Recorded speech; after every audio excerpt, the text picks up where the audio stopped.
my terminology was just not straight. I was like, dang, I guess I'm not straight. But bisexuality and the bit that I had heard about it sounded transitional. So my mind immediately went to football, of course, because that was what was paying for my education, also what was going to help lift us up out of poverty. I was like, well, football is a little more important. It's also a shorter span of my life.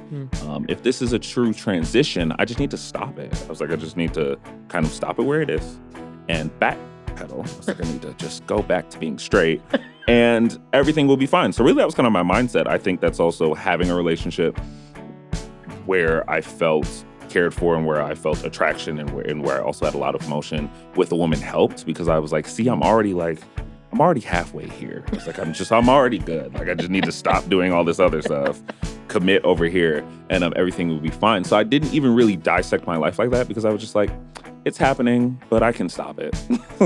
I think it also created that turbulent hot and coldness in all of my relationships and all of my friendships, because I was battling with something I also wasn't sharing to a lot of people. So in a situation where I was with my girlfriend and I was happy and we just won a football game, I should have been happy. But internally, I'm thinking about, well, I still have this attraction, or will someone find out? Will I lose this football career or this relationship because of this part of myself that even at my best and hardest doesn't seem to be just going away like I thought it would. And then I kind of reverberate that energy back into my surroundings, and people are like, whoa, what's wrong? Like, you should be happy.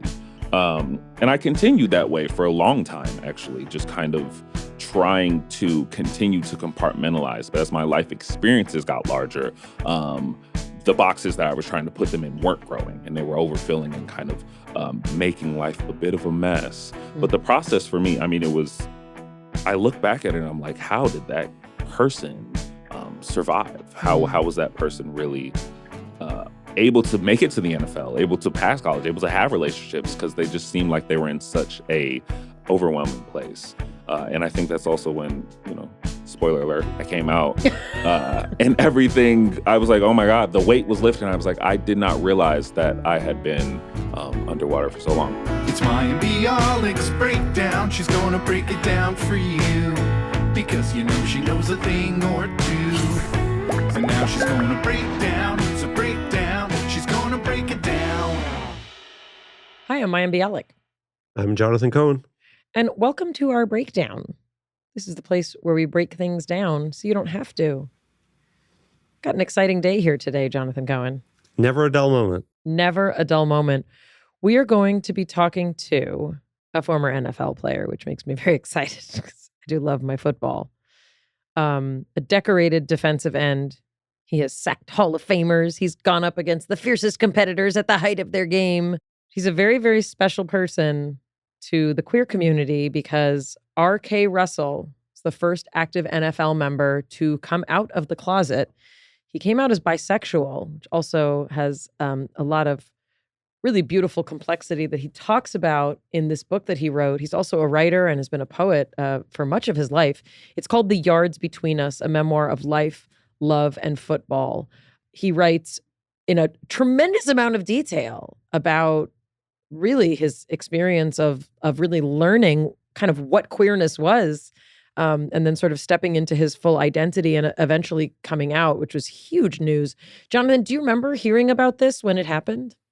Yeah, I do. I mean, it sent ripple effects across the sports community. People really lost their minds. They were like, but was he playing in a way that was compromised by his sexuality? Like, people lost their ever-loving minds. Yeah, it's amazing to hear him describe how he wasn't even aware of what the conversation would be. And he was just focused on what it meant to him and how he was, compartmentalizing aspects of his personality. And then how he discovered that, maybe there was something more than he even realized to himself. Yeah, and I think also he's really not shy to talk in great detail about the complexity of the identity of bisexuality, which in many cases is misunderstood or mischaracterized. He also talks a lot about this notion of compartmentalization. And I think I think no matter your identity or your politics or where you fall on any number of spectrums, the notion of compartmentalization, how he talks about it, I think is really important for any conversation, especially when it comes to kind of stepping into who you are and what you'd like your voice to be. So he's done incredible work. He's been honored by the Human Rights Campaign, by Gay Times as Sports Person of the Year in the UK.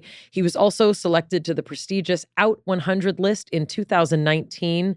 The book literally just came out. It's such a pleasure to welcome R.K. Russell, Russ, to the podcast. Break it down. Thank you. Thank you for having me. You said R.K. is more of like a technical, like a work name. It's a little more professional. Yeah, it just gives a different vibe. Okay. Russ is very friendly. We'll go with Russ. Yeah. And the RK stands for? Ooh, names that I do not want out in the universe. Wow. So have you always been Russ? I have. I think football, honestly. I mean, there's a lot about your name in this book. Yeah. So I don't want to act like, sorry, the book we're referring to is The Yards Between Us. But for now, you're happy being Russ. Oh, yeah. So happy. Okay. So do people call you like Russell or just Russ? Just Russ or RK or Okay. RK Russell. Like that's. Oh my gosh. The Okay. names are a thing. Yeah, no, the names are, it's important. I read your book, A Memoir of Life, Love, and Football. And I think that it seems like probably the way that you at some point viewed your life as well, as kind of three separate things, meaning you have had so many incredible experiences as an athlete, that is worthy of its own kind of book and story. And then you've had so many, interesting relationships that became like the person that you are and the friendships that you made, one of whom is sitting behind you, the people that make up your life. That also could be its own story. And then there's the love component, which you weave so beautifully into the book. You're a beautiful writer, and that is one of your talents, is you are a writer. But maybe you can tell us a little bit, because, for people either who are football fans or maybe people who don't know much about football, how does it come to be that you're this kid who you were always big for your age? Yeah. But it wasn't really until later that you sort of like bulked up into what we think of as kind of NFL, dimensions. What were you like as a kid? Were you athletic naturally? Oh my gosh. I definitely was athletic naturally. It's also like a frame thing. Like coaches, especially in Texas at that time, just had an eye for like a frame. And of course my frame like wasn't filled out. I was a young adolescent boy. But you kind of know. You're like, yeah, he can put a little weight on him. Wow. He's going to be, possibly, a football player, athletic. But I definitely had the athleticism. My biological father played basketball, so I knew like that also was a part of my genes and who I am. But yeah, it was kind of like a shot in the dark, because you also see some big, some people who are bigger or you think would be football players, or they're clumsy, or they just don't like it, or they're, all of these things. But it was a gamble, and it paid off for me. So you weren't necessarily naturally like, I want to play football. Like you liked other sports. I mean, you were a big kid. Yeah, I think I liked soccer until soccer no longer liked me. Just being pigeon-foot, and then, I mean, you can't see now for the people on audio. I have big feet too. You so do. You have very large feet. Being pigeon-footed with big feet, I was like tripping over myself, like and trying to dribble the soccer ball. It was just a lot. It was a lot happening. So that was kind of X'd out. I didn't want to play basketball because to me at that time it just brought on memories of my dad.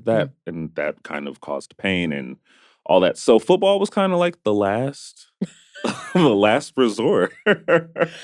I mean, it's unbelievable to me because, it's an incredibly, elite kind of community, that you ended up being part of. Talk a little bit about sort of what it was like growing up with your mom, and the man you call dad, who passed away when you were quite young. But talk a little bit about sort of growing up with your mom and sort of what your home life was like. Yeah, definitely. My mom, I will say to this day, is my best friend. We talk pretty much every day, definitely every weekday, for at least an hour. It's like clockwork. And that's something that didn't just like come out of nowhere. That's something that she definitely prioritized early on, no matter how exhausted she was from working two jobs and Mhm. going to school, or when my dad did pass away, raising me as a single mother, she Mhm. balanced so well being this authoritative figure, with also being a mother, with also being like a best friend. I don't Mhm. know to this day how she did it. I mean, I have neat like nephews. My brother has two kids, and I'm struggling finding the balance just as like an uncle. But she was always an amazing woman. So I really didn't even know that my family maybe was different than the Mhm. traditional quote air quotes traditional family until I got into school, into grade school, and kids start asking questions and, Mhm. poking fun and kind of doing the comparison game. But growing up until then, like, we didn't have much. Mhm. That just comes with having only one form of income coming in the household. My mother also had me when she was 20, so she was Mhm. young. She's a kid. Yeah, she was still finishing college and getting her life kind of on track Mhm. for her, let alone for someone else. But that really just made us very close. It also made Mhm. me appreciate things, even if I didn't appreciate them in those moments, being like a little snotty-nosed brat. I Mhm. look back and I'm like, "Oh my god, my mother did so much with so Was it little." just the two of you? It was a lot of the time. We moved. I was born in Buffalo, New York. After my stepfather passed away, I think I was around 6. Mhm. We moved to Dallas, Texas, under kind of the thought that we would have a little family support. My aunt was there, Mhm. my mom's older sister, and she was very much like, "Come, you Mhm. have someone here. There's great opportunities here," and that was true. But with my aunts, and with that relationship, I think for my mom and her, they realized that they weren't as close as they had thought. Just my aunt had been in Texas for so long before. Like Right. she would visit Buffalo a little bit. I was really unfamiliar with her until we moved.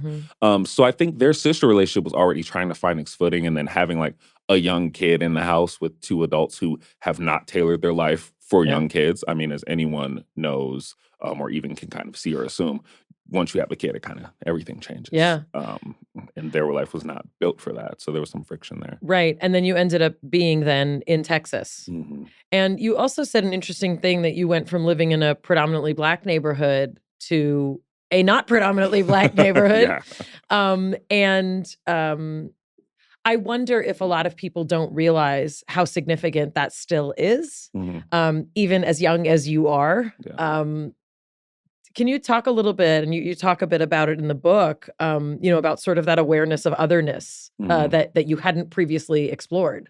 Yeah, I mean, it's definitely the best way I could put it is kind of like a culture shock. You're used to people kind of like understanding you and you having shared experience and feeling this bond and this connection, that you feel at a young age is just innately human, Mhm. until you, like you said, experience the otherness and you realize that not only um, am I not like everyone else and I don't look like everyone else, but that I am a minority, that I am a voice and a person that not only is not represented, but a lot of the times are systematically erased from places or Mhm. are looked at as subhuman or less than. And as a young person, to not really have vocabulary for that is very hard because you really do take a lot of that personally. Mhm. And it's hard not to attribute kind of society's flaws as your own internal like shortcomings. Mhm. So in Texas, specifically being in, I believe, the last state to abolish slavery, it It was just took them a minute to yeah. get around to it. They were busy with other things on With the slavery. docket. Yeah. But no, it is it's such a culture shock, and it's something so hard to process at a young age when you're not even fully aware of who you are, and you don't even have really time to figure that out before you understand that the world kind of feels very negatively Well, and about you. one of the things that's really a through line of the book, and I'm so grateful that we no longer live in a time where anyone would even think to ask if your mother made you the way that you are Mhm. in terms of your sexual identity. But one of the things that I think is really sweet is what a through line you had with your mom, where she was a constant reflector Mhm. of both your experience and the reality of your existence. Yeah. Meaning, what was really cool is like your mom seemed to be the person that you could go to. And she had this keen awareness of what it was like for you as a young Black man, as a Mhm. kid growing up in this culture. And she couldn't always fix it or make it right. Yeah. But what I heard was that you were kind of constantly listened to by her. Is that what it felt like? Oh, for sure. My mother would come back, like I said, from working all day, literally being gone kind of around the time I wake up and not coming back till like around the time where I go to sleep. And she would sit on the couch, and I'm this excited kid who just loves his mom, is happy to see him, and I just want to tell her all about my day. And she would lay there and close her eyes, and she'd be like, okay, you can tell me, like, go. And I would go, and then I would blame her for not listening. I'm like, you're asleep, you're not listening to me. And she would repeat back everything I had pretty much said. Wow. She said, I'm just resting my eyes, but I am listening, like, please go ahead. And she would ask me questions, you know, about the things that she heard. She would follow up with things like, oh, whatever happened with little Johnny who A, B, C, D. And I'd be like, oh my God, this is actually what happened. So she was very intentional in our relationship, and she cared so much about me as a person, and not just kind of checking off a box of like doing the things that she felt mothers should do, which is incredible. Because like I said, I look back at it now and I'm like, if I would have had a kid around the time my mom had me, I would have an 11-year-old. What would I have done? You know, who would that person be? And I cannot thank her and praise her enough for doing something that people, regardless of age, find very challenging and very hard to do. Mayim Bialik's Breakdown is supported by BetterHelp. We've all had times in our lives where we've felt unsure about where we're going, and I'm no exception. Sometimes in life, we're faced with tough choices, and the path forward is not always clear. Maybe you're dealing with a decision around your career, your relationship, family interactions, or really anything. Therapy can help you stay connected to what you really want while you navigate life. And imagine moving forward with confidence and even excitement. Trusting yourself to make decisions that align with your values is like anything. The more you practice, the easier it gets. My experience with therapy it's been a constant in my life since I was a teenager. If you're thinking of starting therapy, I could not be more supportive. Give BetterHelp a try. It's all online. It's designed to be convenient, flexible, and suited to your schedule. You fill out a brief questionnaire. You're matched with a licensed therapist. You can switch at any time for no additional charge. Let therapy be your map with BetterHelp. Visit BetterHelp.com/break today to get 10% off your first month. That's BetterHelp, HELP.com/break. Mayim Bialik's Breakdown is supported by Helix Sleep. I've had my Helix for several years, and it has changed the way that I sleep. Jonathan's got a Helix. My kids have Helix mattresses. The Helix lineup now offers 20 unique mattresses, including the award-winning Luxe Collection, the newly released Helix Elite Collection, a mattress that's just for big and tall sleepers, and even one just for kids. All you have to do is take the Helix Sleep Quiz, find your perfect mattress in under 2 minutes, and your personalized mattress will be shipped straight to your door free of charge. It comes in this box. You can't believe that a gorgeous, luxurious mattress squeezes into this little box. Helix offers a 100-night trial and a 10 to 15-year warranty so you can try out your new mattress. Everybody's unique. Everyone sleeps differently. Each of Helix's mattress models are designed for specific sleep positions and feel preferences. Models with memory foam layers provide optimal pressure if you're a side sleeper, like me. Models with a more responsive foam cradle your body for essential support in stomach and back sleeping positions. And enhanced cooling features keep you from overheating at night. Every Helix mattress combines individually wrapped steel coils in the base and premium foam layers on top. Perfect combination of comfort and support. It's even recommended by multiple leading chiropractors and doctors of sleep medicine as a go-to solution for improving your sleep. I took the Helix Sleep Quiz, and I was matched with a midnight mattress because I want something firm. I mostly sleep on my side, sometimes my back, a couple times on my stomach. Jonathan was matched with the Twilight, and our mattresses are absolutely a major upgrade from our last ones. Helix is offering 20% off all mattress orders and 2 awesome free pillows for our listeners. Go to helixsleep.com/breakdown. This is their best offer yet, and it won't last long. With Helix, better sleep starts now. Before your kind of, football career properly took off, your family kind of continued to expand. You made some really special friendships, and you write about them really, really, you get a really good picture in the book for sort of what your journey was in terms of coming out of your shell. You experienced a lot of bullying, which I'll be honest, I was kind of surprised. I was like, oh, the big kid never gets that, Yeah. And you also, it reminded me of the movie about Mike Tyson where they show kind of his transformation, from what it feels like to feel like you can't have any power to you kind of finding that power, which for you, did come with learning kind of your strength. Yeah. But I wonder if you can talk a little bit, and Hoops is behind you. I wonder if you can talk a little bit about sort of some of the chosen family and kind of like that chosen community that you both kind of formed around you and that sort of just came to you. Yeah, I will. And I'm glad that you added that part because I do feel like the universe or the forces to be or whatever you believe in, I think the unifying bond of just love and humanity really did give me things and give me people that I didn't even at the time know I really needed. Hoops being one of them, that even though I would say maybe even reluctant to continue to just have friendship just because our friendship or our brotherhood, really our family, started off in a bit of a rocky patch. I met him in a time where I was doing something I should not have been doing, which was stealing. But it's so interesting that two people, because he's the best person, one of the best people that I know, and that two people could really just do something not so great together in a time of adolescence and just all of these things, and really find that bond. So I definitely think that was the universe looking out for me, and hopefully that I've given to him in his life as much as he's given to mine. And some of the other choices were a little more, I think, intentional. Where me being a young man, I talk about my best friend, Joseph Gilliam, who I met at Purdue. And that was a thing where I saw someone who really checked every box, just being this fully realized person, this very self-confident person, but also being intelligent, also striving to be better, wanting to take care of his family at a very young age. And I was intentional in being like, okay, well, let me just be this person's friend. Let me stick close to this person. Let me kind of go down the same path that they're going because I know that they're going towards something great. But it's the universe is so interesting. Once you know what you need and you know what you want, or you put that out there, it does find a way of returning it to you, as long as you do right by those people. The fact that we've gotten this many minutes into this conversation, we haven't talked about sexuality. Well, football or sexuality. Well, I mean, we talked a little bit about football. I was very interested in how you wrote this book because you obviously start with sort of like, the what most people know about you, right?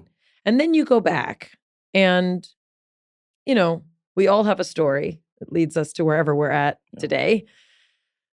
But what was really interesting is, you talk about girls. You talk about your interest in girls, like most people are expected to, right?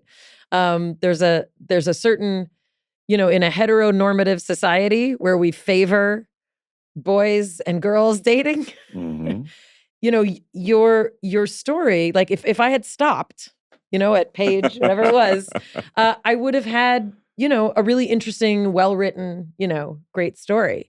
And what you talk about is all the things that attracted you to, the first girl that you dated and then eventually, the relationship that you had later that was a little more fleshed out, with a woman. And there's no question in my mind that you absolutely are communicating what at that time in your life felt like a completely normal for you, like a natural, organic process of attraction. And you proceeded to have that kind of interaction with women like people do. And I didn't expect what came up in this book. And I feel emotional to ask you to talk about it, but I also know that you chose to talk about it. And so here we are. You talk about how when you first looked at porn online, which is how I don't know. Jonathan, you want to guess a percentage? I don't know. I'm a million years old. I'm a dinosaur. There weren't computers. These days, too many. Right. Okay, well, there's Jonathan's perspective. But normally that's where I go. I go to too many people look at porn on the internet. But the way and I'm not saying this is an argument for why porn needs to exist. But what you describe, and I'm going to go ahead and say it. You, as many people are, you were curious and you looked at something, but you had a distinct reaction to what you were seeing. In that, okay, like we are biological humans and there's a attraction thing that happens and there are physiological things that occur when you look at naked people and when you look at certain situations. But you had like what I see as like a watershed moment of like, something seems different in my brain about what I'm seeing. Yes. I hate to ask you to talk about it. And also like, I think it's really important. So can you please talk about what happened for you? Yeah, no, of course. And don't feel bad asking. I don't feel bad. Just like, ah! It is what it is. Like you said, I wrote about it. I will say that also before I clicked that website in that part of the book, I was 18 and it says 18 and over, click it, and I clicked it.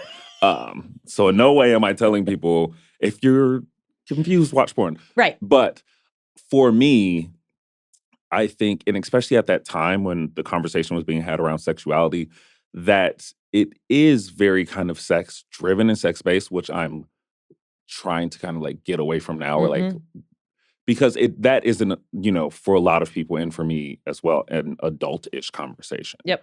Outside of like the health parameters around it, outside of just being informed and like the education of Sure. it, when we're talking about the actual act of sex, for me personally, I view that as an adult conversation.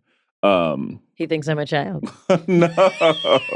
No, I get it. No, but I'm just saying, like, I would love to also talk to a younger audience and like young people about identity. And I think that is the phrase that is seems a little less adult. For sure. But in this instance of me watching porn and finding attraction and having a physical reaction, I did need that moment where my body literally was kind of telling me like, hey, yo, we're not straight. Like, like, I don't know what you're, I do know what you're thinking and I know what you've been told, but like, that is not your truth. Like, and it took that for me to kind of look at all the indifference that I had prior to, in terms of men and in terms of the different types of bodies that people have and the different types of just forms that we all come in, and be like, oh yeah, I guess I can find attraction in all of these forms and in all of these people.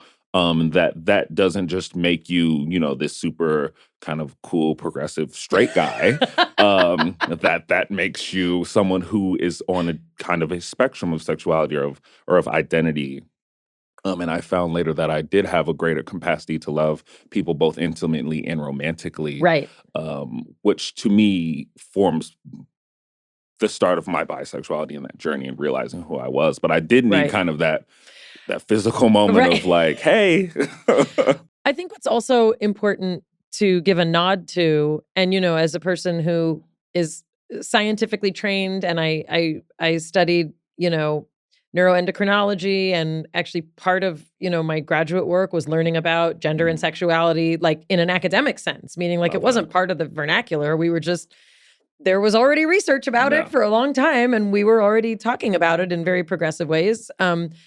But I think what's important to point out is that not everyone who feels aroused from looking at a person who is the same biological sex as them is gay or bisexual, right? So I just want to, and I'm sure you would argue that as well. No. It's not just like, oh my gosh, something's happening down there, I must be gay. Like, it's not that.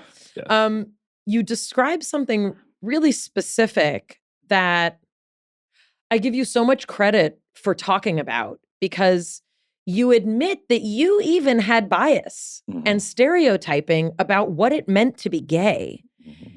And can you talk a little bit about sort of like what you thought gay men are? Of course. I mean, especially growing up in this male sports culture, anytime that gay was really brought up was not in, in an educational or scientific way that you described, that you were like, it wasn't like that. It was very much like the anti of manlyhood and the anti of manness and the anti of sports, and everything came in opposition to something that in sports specifically was praised. So to me, it seemed like such this weakness or this frailty or this I don't even know, just the opposite of the things that had brought me in my life at that time so much joy and brotherhood and happiness and opportunity with scholarship, and then even there was even like a physicality to it. You picture, like, I think what you said is like you pictured like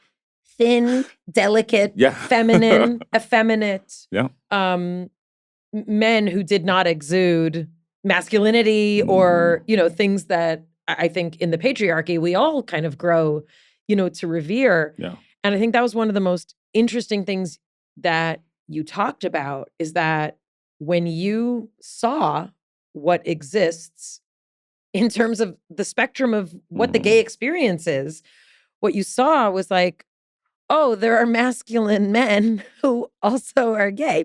Yeah. Or it's not so binary, Yeah. even within the gay community. Yeah.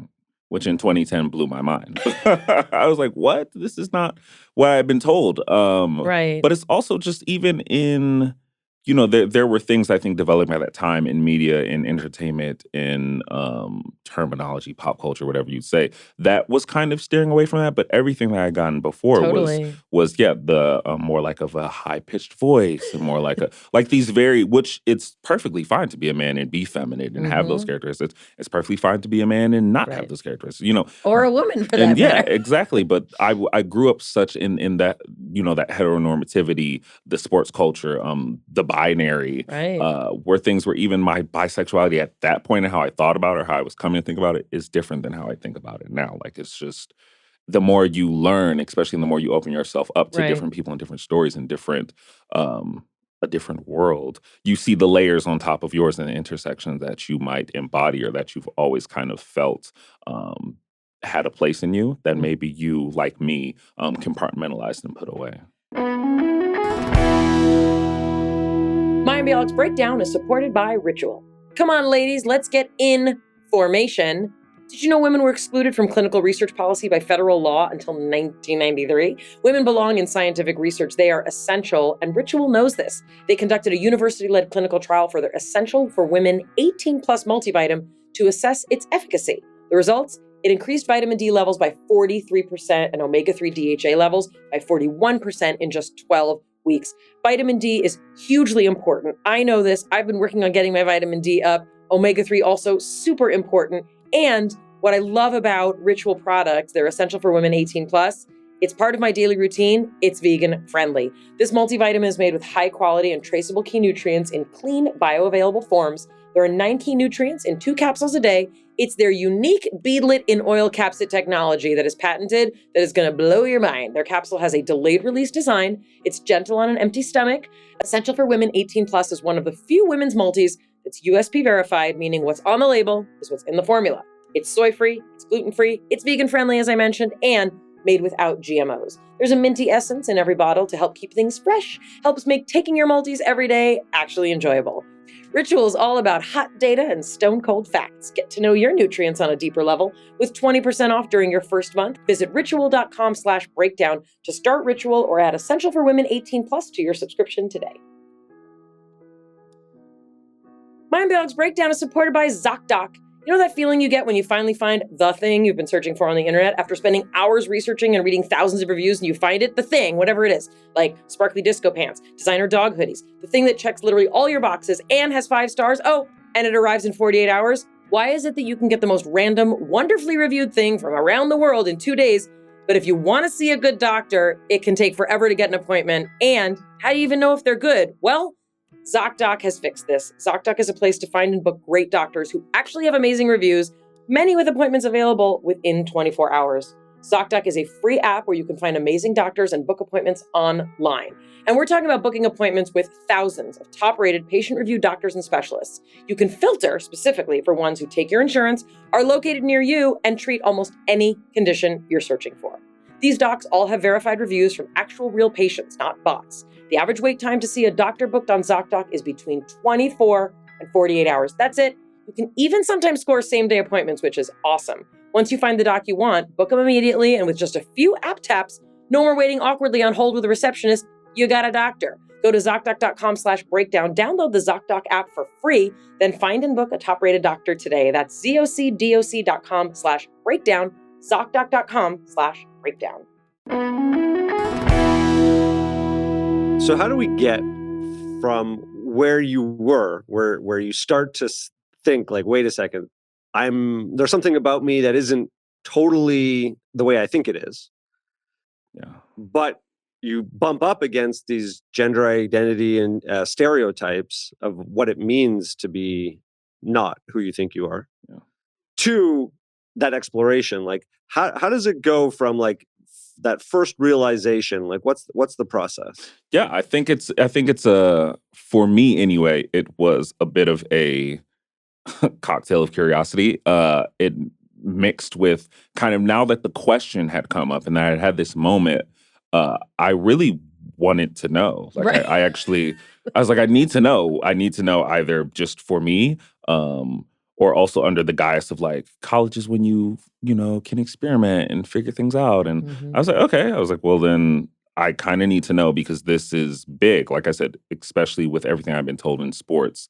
I was like, I need to know what's going on with me.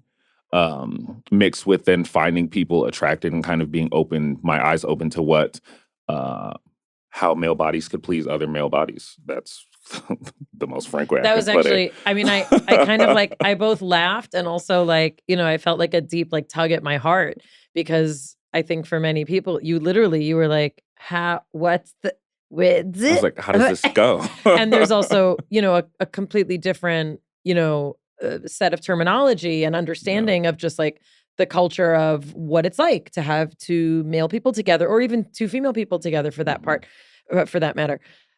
I want to ask something that I thought of, which could just be my own fear and protectiveness of you as a human. I wonder if when that happened, like before we even get to the part of like, let's try this out, which also the way you wrote about it is, it's so cool. Like just, it's very special how deliberate you are with the words that you choose about, this very personal thing. But did you have any fear? Like about, I mean, I'm sure there was lots of fear, and I'm happy for you to talk about all the fear, but I wondered if all of a sudden, all of the men around you in some way felt like, oh my gosh, what if this is not a friendship? What am I feeling?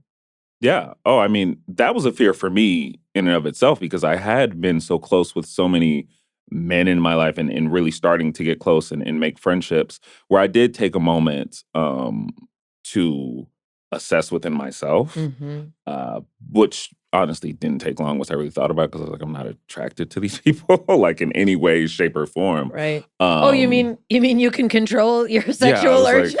I was like, oh my God, am I? Then I thought about it, I was like, ew, no. But yeah, no, I mean, it was also just like looking back at it, I was like, oh, I was really braver than I like gave myself credit for. And I just also happened to find someone, and I talk about it in the book, who also kind of held my curiosity or my journey or my discovery with the same kind of care, which looking at so many people and seeing so many stories now, they don't have that. And I feel very fortunate to have had that. Absolutely.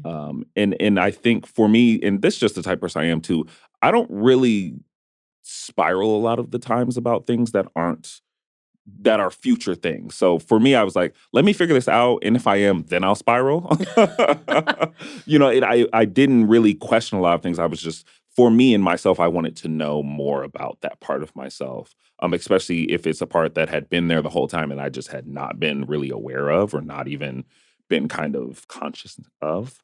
So to then meet someone who kind of had that same care and that same understanding really was what brought me to the first experience. Because if it had been in any way shady, or I think if it had been in any way just out for whatever, had any motives, I don't think I would have went where it went. Well, and so what's also interesting is kind of the the timing, which we don't always choose, the timing of life. I mean, you were at an incredibly important part of your career, as a professional football player, right? And also you still were engaging at that time with a woman, meaning you literally were holding everything all at once. Yeah. What did that feel like? Scary. But also to my own detriment, like I am a compartmentalizing king. Like I can literally have a blow up fight with like a dear friend, and the alarm bell go off, I'm like, oh, I have plans for dinner with another friend, and go and like have a great time. Like it's a survival mechanism I think that I brought on very young, being someone in kind of tumultuous and traumatic situations, but also being someone who was experiencing joy and celebration and just trying to like enjoy life. Also just being Black in America, I think creates that within yourself, because there's always the constant fear of whether it be hate or racism or attack or harm in any way, but also, like I said, trying to enjoy your life. So there was that. But yeah, I kind of was hoping also to have another like aha moment. Like I would be with a man and I'd be like, oh my God, that's what, that the stars would align and an eclipse would happen and doves would cry and all of these things. I thought that the world would open up beneath my feet and swallow me and I would have felt home. That didn't happen. It was a positive experience, but at the same time, I was like, this is apples and oranges, really. Like, I enjoy that. I enjoy this. I don't feel differently about either because of the other. And it wasn't what I was expecting. I was expecting to have an answer, and I think I just had more questions. This notion was brought up to you that bisexual men are just men who are gay who haven't admitted it yet. Yes. Yeah. I'm going to ask you to speak to that. Not for all gay men or all bisexual men, but I think this is something that comes up for a lot of people, and I'm curious where you land with it. Oh, yeah, I mean, that's false information. No, it's false information. And it's also, I mean, to anyone's credit that I asked, I was also asking either straight or gay people, seeing through straight or gay lenses in a world that was, at that time, very Black and white. Actually, still is very Black and white. So I also, I look back at it with a little more care and a little more grace in my heart. One, because I'm at the place I am now with it. And two, because, people don't know what they don't know. I was getting information from kind of skewed sources about topics that they didn't understand. So I think that's also why, like, writing this book, having my story, having more, bisexual people's story, pan people's story, queer people, LGBTQ plus people's stories is important, because there needs to be resource and information for the many varied identities of society and identities of human beings in this world. But at that time, my sources were limited. I was trying to get math from a science book or math from an English book, and it didn't work out for me. People often hold anyone on the queer spectrum to this bizarre standard of needing to have more definition about, on any given day, what turns them on, what they love, or what they want to identify with. Meaning, while some of us choose a certain type over and over again, a lot of people also date a lot of different kinds of people, some of whom are more masculine than others, some of whom are more feminine. There's no reason that we should expect anyone in the queer community to have any more idea of the type of thing they always are going to want to resonate with or have sex with or love. Yeah. Any more than we would as someone in the heterosexual community. Here's another question. I find you fascinating, in case you couldn't tell. When that moment happened, or when this series of moments happened where you kind of realized, and I don't know what your terminology was, but that you were different, as Jonathan said, than you thought you were, what else made sense in your life to you? Oh my God, what made sense in my life at the moment? Like, you had always been a deeply, feeling, poetic, which is not to say that all gay or bisexual men have to be. But I'm curious, in your mind, did you start putting things together like, oh, different? Not at all. I think at that moment, my terminology was just not straight. I was like, dang, I guess I'm not straight. But bisexuality, and the bit that I had heard about it, sounded transitional. So my mind immediately went to football, of course, because that was what was paying for my education, also what was going to help lift us up out of poverty. I was like, well, football is a little more important. It's also a shorter span of my life. If this is a true transition, I just need to stop it. I was like, I just need to kind of stop it where it is and backpedal. I was like, I need to just go back to being straight and everything will be fine. So really, that was kind of my mindset. I think that's also having a relationship where I felt cared for and where I felt attraction and where I also had a lot of emotion with a woman helped, because I was like, see, I'm already halfway here. I was like, I'm already good. Like, I just need to stop doing all this other stuff commit over here and everything will be fine. So I didn't even really dissect my life like that because I was just like, it's happening, but I can stop it. And I'm not laughing at the process that you're describing. The way that you talk about it, feels very approachable. Like it feels like I get how you're communicating it, and all the things. From the perspective that you have now, what is that like? And I'm also thinking, like, if someone's listening who's like, people choose, like, whatever, what would you say about sort of what that internal battle felt like? Oh my gosh. For me, it was so confusing. And I think just so hot, cold, I think it also created that turbulent hot and coldness in all of my relationships and all of my friendships because I was battling with something I also wasn't sharing to a lot of people. So in a situation where I was with my girlfriend and I was happy and we just won a football game, I should have been happy. But internally, I'm thinking about, well, I still have this attraction, or will someone find out? Will I lose this football career or this relationship because of this part of myself that even at my best and hardest doesn't seem to be just going away like I thought it would. And then I kind of reverberate that energy back into my surroundings and people are like, whoa, what's wrong? Like, you should be happy. And I continued that way for a long time, actually, just kind of trying to continue to compartmentalize. But as my life experiences got larger, the boxes that I was trying to put them in weren't growing, and they were overfilling and kind of making life a bit of a mess. But the process for me, I mean, I look back at it and I'm like, how did that person survive? How was that person really able to make it to the NFL, able to pass college, able to have relationships? Because they just seemed like they were in such a toxic, overwhelming place.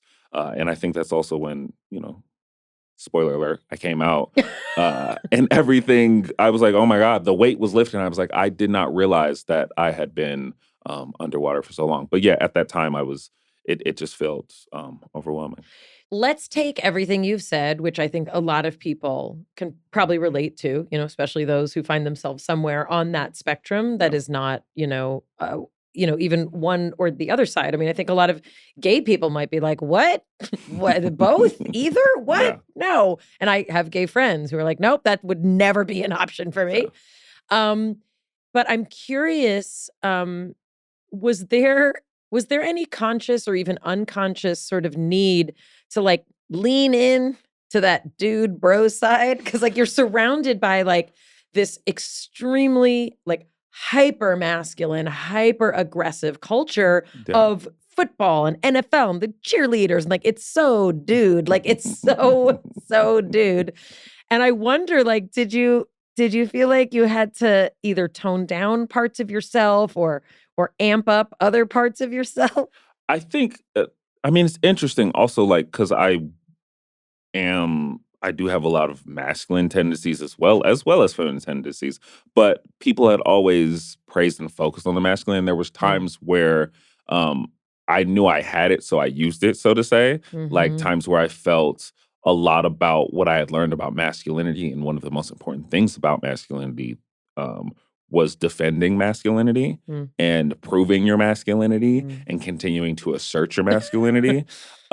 So those were all things I was already kind of doing and comfortable doing. I think it wasn't until later where I looked at it and I was like, okay, what is curation and what is creation? What are things that came from me and felt very natural to me? And what are things that I picked up in a way to fit in or survive or to thrive even? And masculinity, I think, is constantly one of those things, especially in our society where it is so heavy on... It's so misogynistic, sorry to say.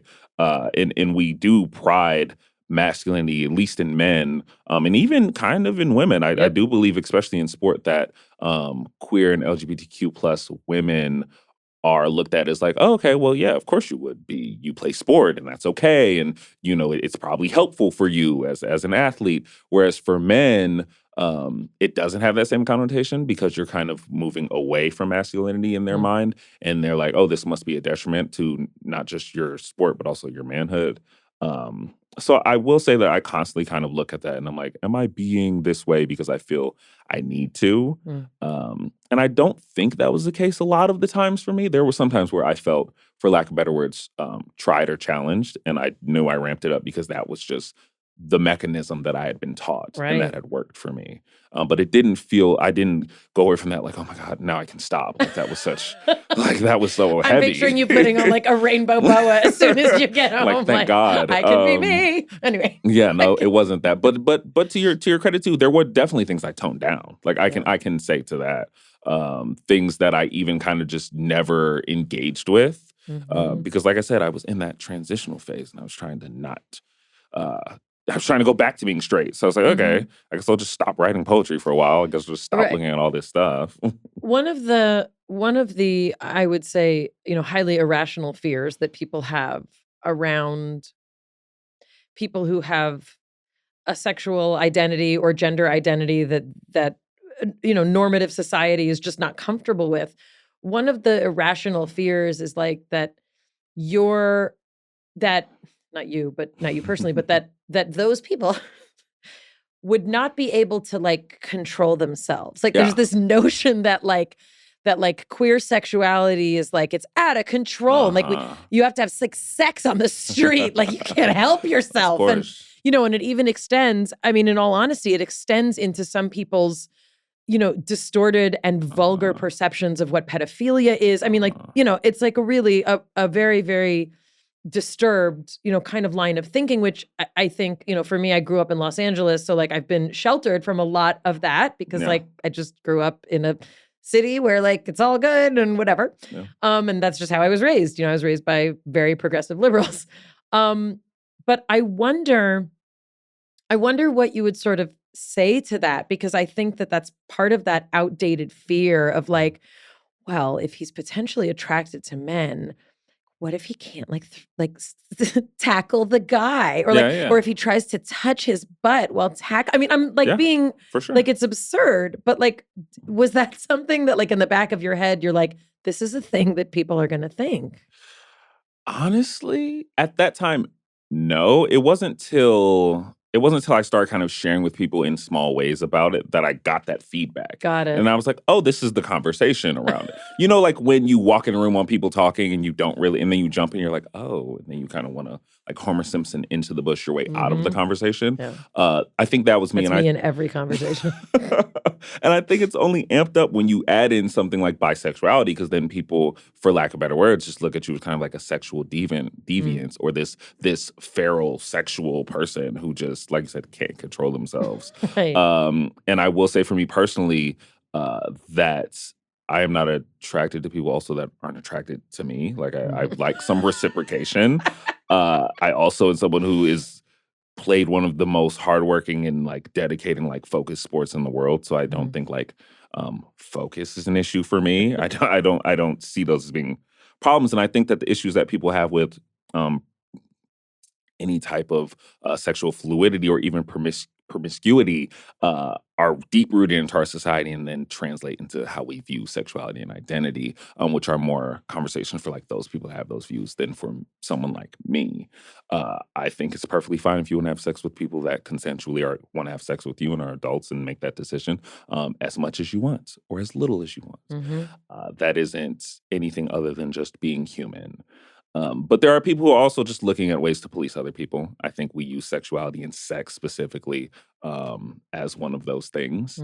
And I think it just attributes to a larger conversation. It wasn't something I was afraid of, but now that I'm like in the space, and especially once I start sharing about bisexuality, I'm like, I need to kind of debunk this for people, at least if you're going to be in my life, because this is not anything other than kind of reverberated misinformation.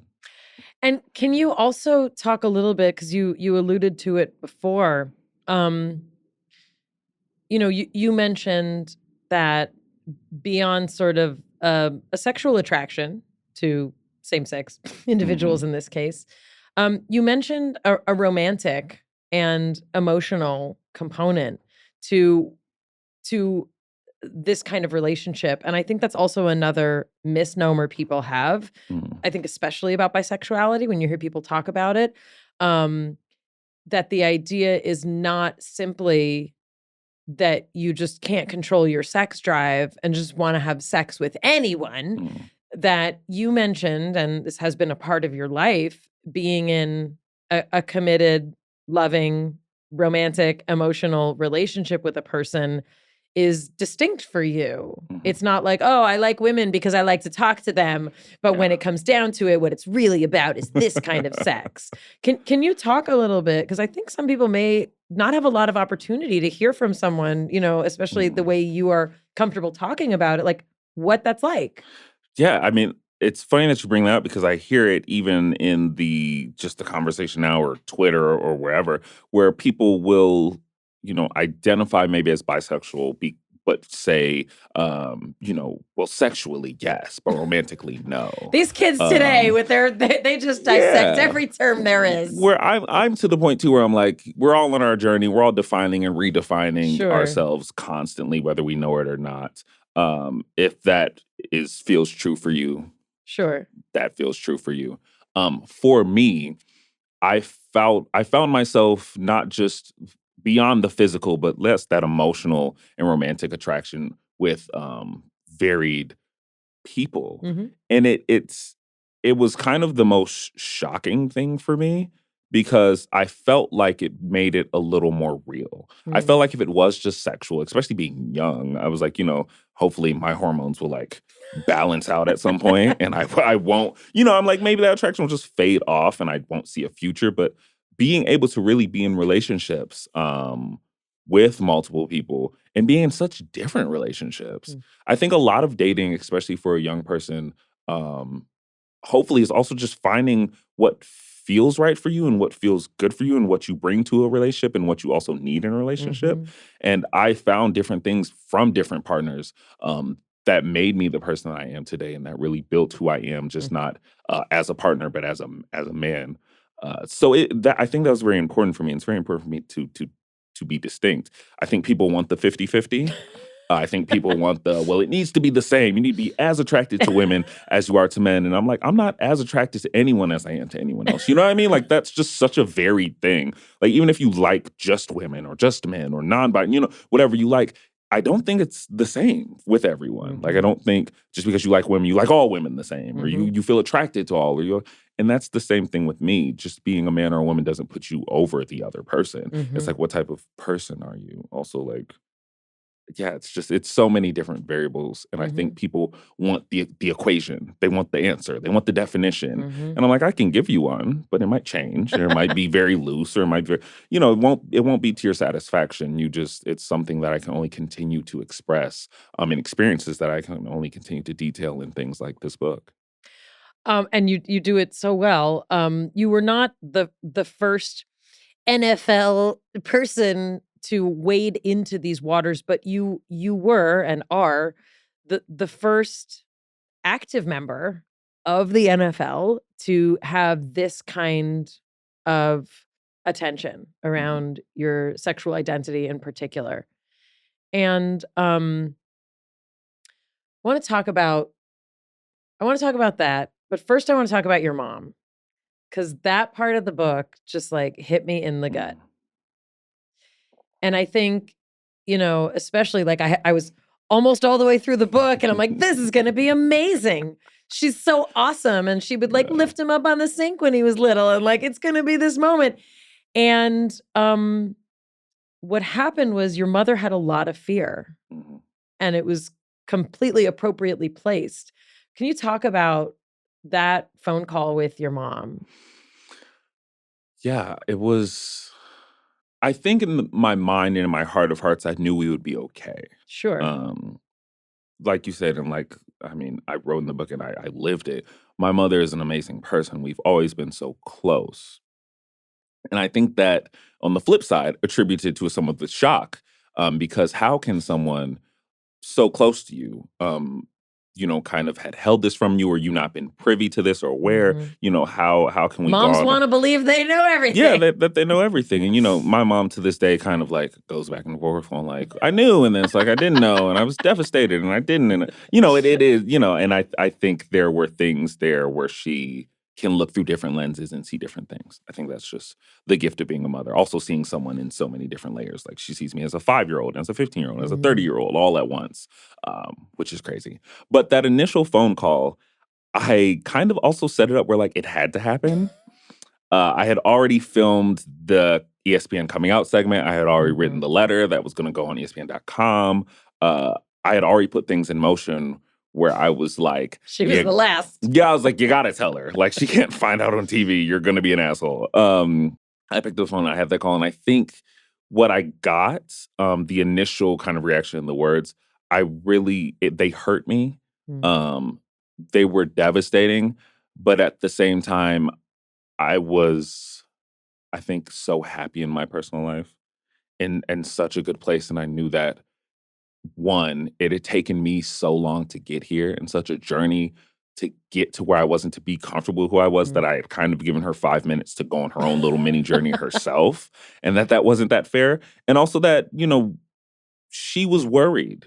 Like, nothing that she said was disgusting or nasty or like, she didn't attack me as a person. She brought up a lot of things that, to me, we talk about that mirror, that were a mirror of the things that I had valued over self, like football. When she said, "What about football?" That was me. Like, I had said that to myself for years. Well, she was afraid that it would ruin your career. Yeah. I mean, she spoke about intersectionality, really. Yeah. I mean, I don't know that your mom would have been like, let's discuss intersectionality, because I don't think most moms would.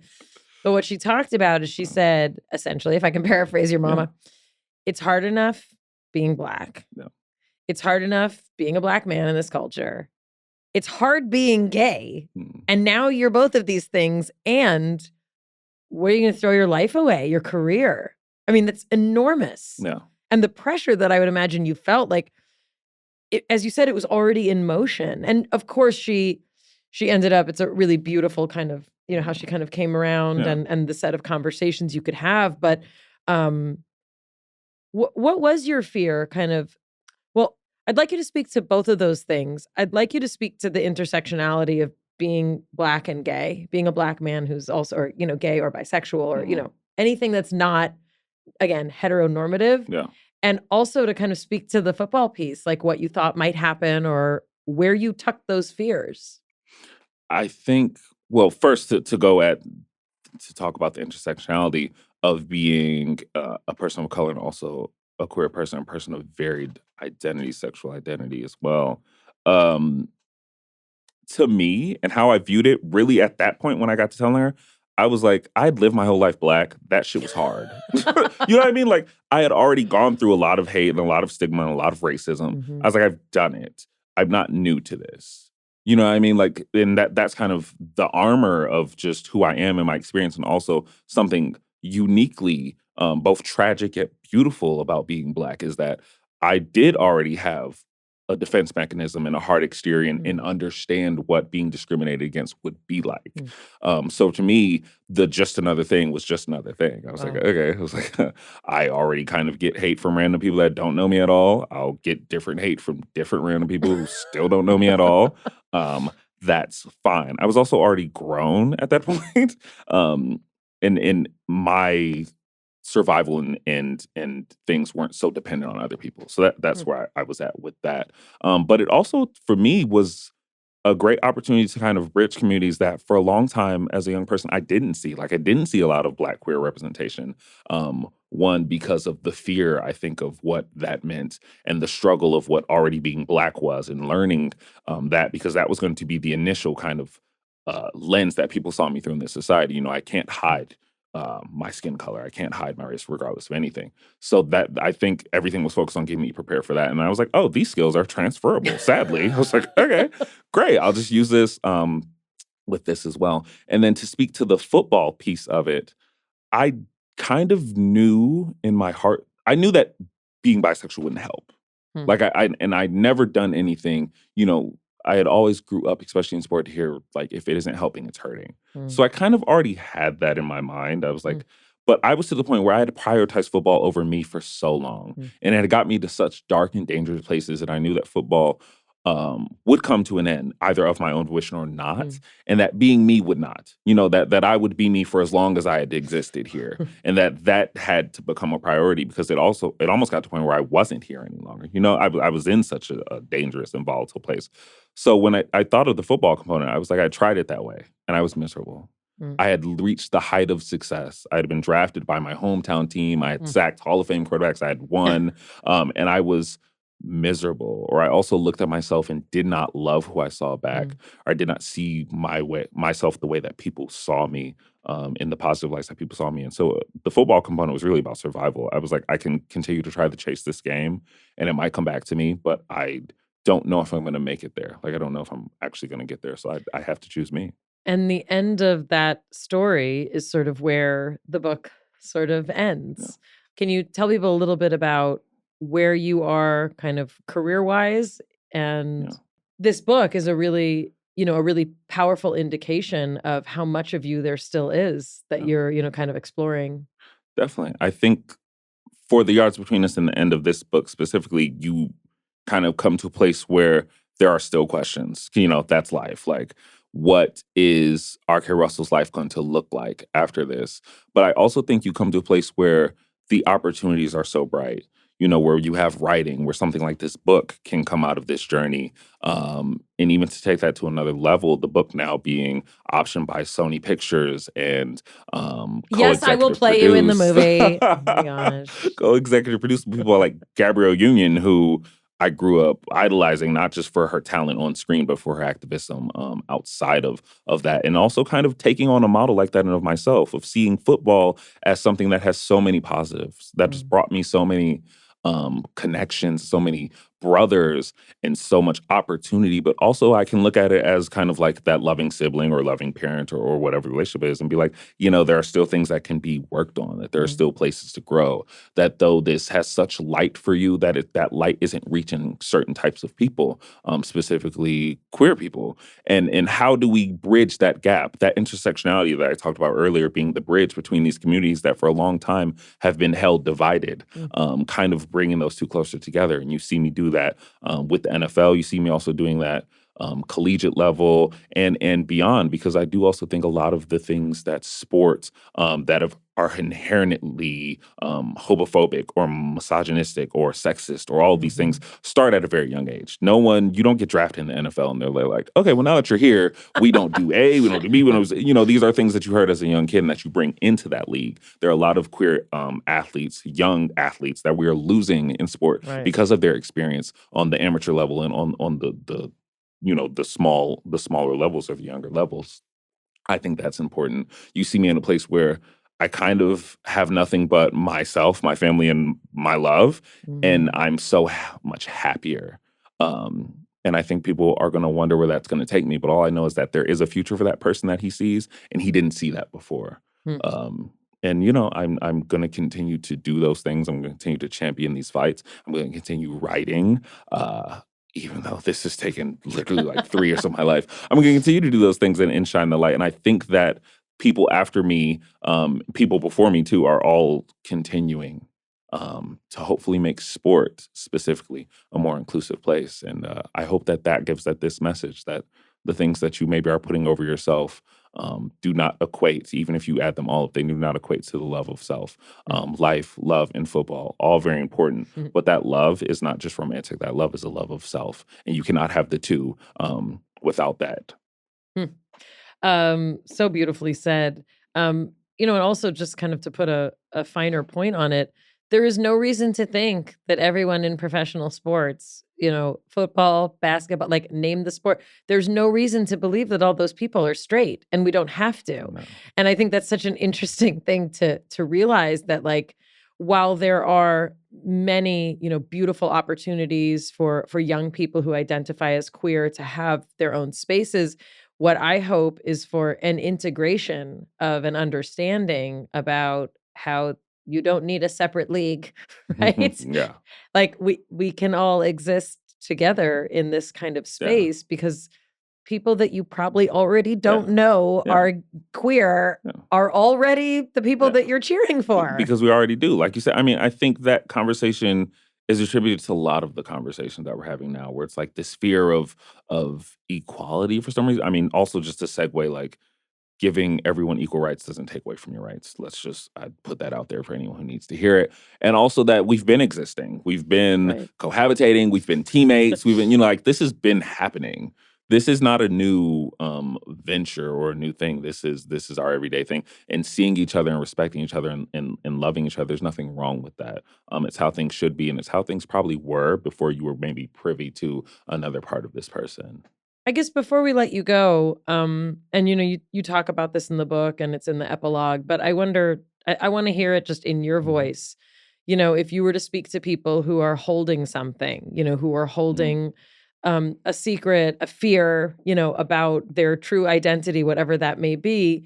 Can you talk a little bit, sort of about what that freedom means, and what also it's hard work. Like you describe Yeah. it, it's very hard work. It's not just like one day you're like, okay, I'm ready to be free, like I'm coming out. Can you talk a little bit about sort of that struggle and what the work that you've put in has sort of reaped for you?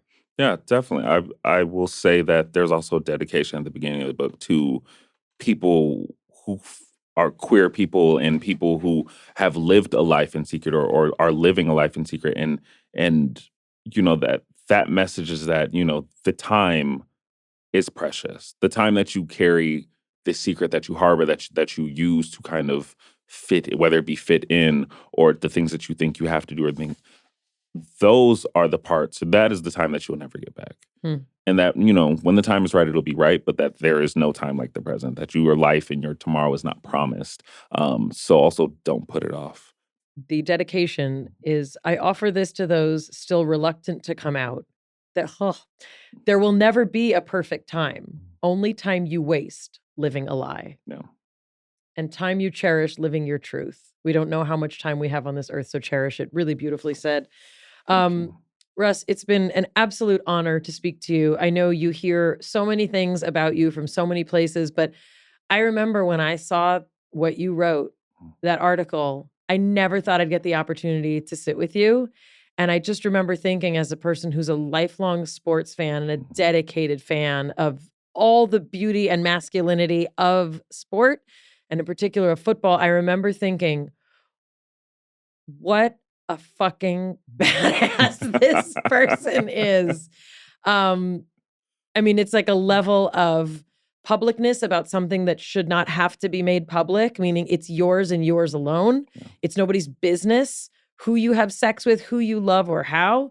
But the fact that you've used your life as such an example, especially in a league that has seen Colin Kaepernick step the fuck up, like it's amazing. Sorry to throw an F-bomb, but it's really incredible that we live in a time when this is possible, and you've made it so.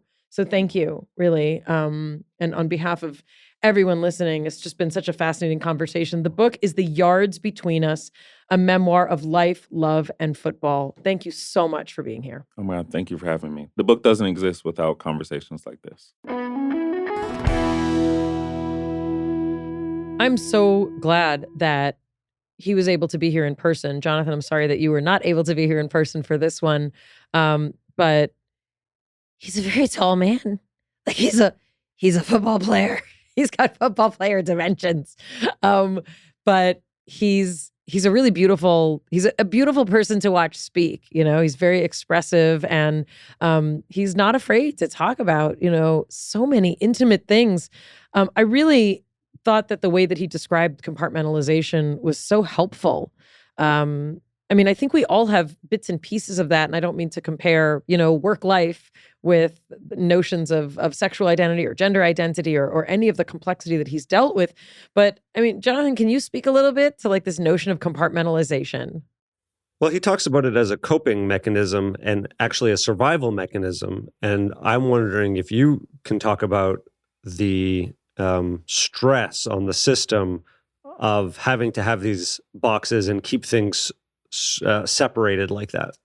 Yeah, it's kind of it's a state of kind of active cognitive dissonance, where you're sort of actively knowing that there's things that don't and shouldn't mix, or your perception is that they shouldn't mix, and the stress and anxiety that comes up when you think about combining them is such that you separate from it.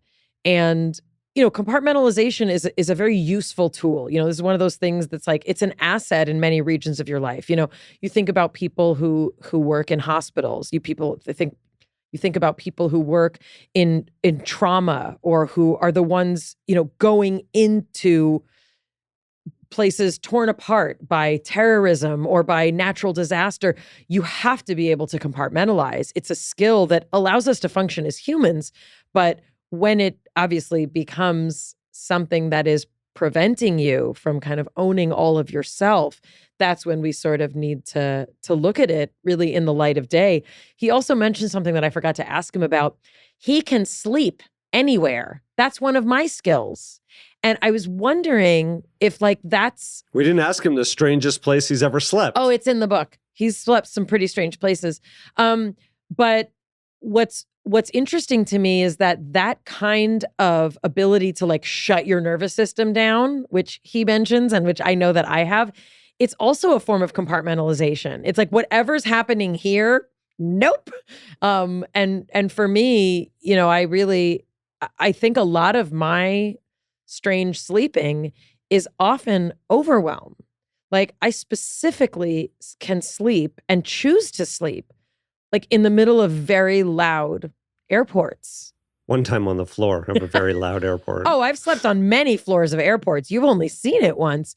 But it's a form of compartmentalization. But I think, the beauty of Russ as a person, and also the way that he has chosen to share his life in this book, The Yards Between Us, is he kind of shows some of the dangers of that compartmentalization, and also some of the places where it served him well. But I feel very moved. I can't help, I didn't want to say it to him, but in the back of my head, I'm like, but all the hard work that you put in, and all the money and all the things, and your whole life is about being an NFL player. But that is how powerful the need is to step into your identity. Nothing is more important. And for so long, people who are queer could not do that. It was not an option. And it was horrible. I mean, it's still horrible for so many people. He talked a little bit about the dark place he was in, and that he wasn't seeing himself the way others were seeing him, and he had all this success, but he couldn't enjoy it. But we didn't sort of, really explore the depth of the pain that he was in that would motivate him to potentially risk something. Now, his intuition was that it wasn't going to be a risk, and that he was going to persevere, and he was going to be accepted, and he was going to be a champion to shine light on this and to help others do the same. But in order to come up against what, his mother brought up as a perceived threat, he really did have to be in a lot of discomfort, a lot of dysregulation, and just overall difficulty to face that. Well, and he does talk about it a bit in the book, and there was, that moment where he was told he wasn't going to be signed. His body, already had taken a beating, from the years that he had been in. But I think there's always kind of that question, when you take that kind of risk, even if you anticipate the fallout, it's still very painful, and I think that's something that he's really still processing. And I look forward to seeing more from him, especially in terms of his writing. Follow us at Bialik Breakdown for more. And we really hope you enjoyed this episode. It was a real thrill to get to speak to him. So from our breakdown to the one we hope you never have, we'll see you next time. It's Mayim Bialik's Breakdown. She's gonna break it down for you. She's got a neuroscience PhD or two. One fiction, one and now she's gonna break down